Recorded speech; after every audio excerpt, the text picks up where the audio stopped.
Right, now we've got manual CPC. This is where you decide the cost per click for your ads. Gives you complete control. So you put in here what you are looking to pay. So if we take off enhanced CPC, this is completely the manual version. Okay, so let's say for instance, one of your keywords, let's use me as an example. All right, let's say one of my keywords is Python course. Okay, now that could be anything from, 50 cents to $3, $7. If I put buy Python course, that could be a $10 auction for me to win that keyword to show my ad. All right.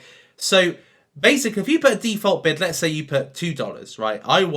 I'm not going to spend more than $2. Or let's be even more restrictive. Let's say $1. I'm not going to pay to be seen via my keyword for more than $1. So if Python course is available, I'm not going to spend more than $1 for it, okay? So Google, you have to basically work within the confines of $1 per click. All right, now I can tell you now, if you look at my analytics on another page, that most decent keywords are over $1, okay? Most decent ones are over $1. High quality keywords are going to cost you more than $1. So let's have a look at manual CPC. So manual CPC, what's the objective? So the objective really is control over bidding for CPC. Cost per click can be obscenely expensive, and this is a way of saying to Google, you're not going to surpass this bid for a click, okay? I'm not paying more than $1 a click. That's basically what you're saying, and they can't go over that. So how does it work? You give Google that maximum cost per click amount, which we've already looked at. And why would you do that? Well, basically, it saves money. Okay, you could have the scenario when you do. Let's say you did maximize clicks. That's the automated version. If you did maximize clicks, you're saying to Google, right, Google, just get me clicks. Okay, and what happens is over a $50 spend, you could get nothing from it. You get a load of clicks, but you haven't got any sales, right?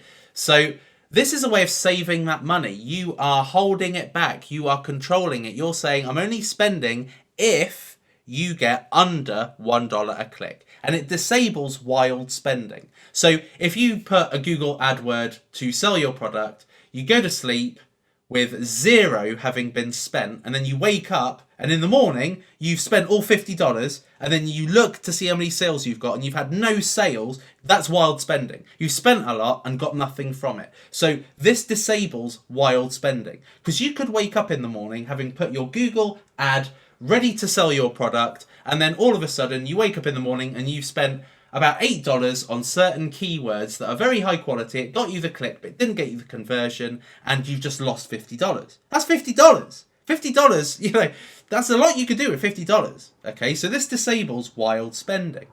Now, what this does do as a disadvantage is it disables clicks for buyer intent words. So if you've got a buyer intent keyword like buy Python course or buy my diet pills or buy my desk chairs, if you've got buyer intent words, they cost more, okay? And if you put a very low cost per click, if you put a very high cost per click, it's good. But if you put a low cost per click, which most people do to control the spending, it stops you from getting the good keywords, the keywords that lead to conversions. Therefore, disables clicks likely to get you conversions. So that is the downside of manual CPC. There's a good upside. You're not just wasting money. You're not just saying, Google, spend my money.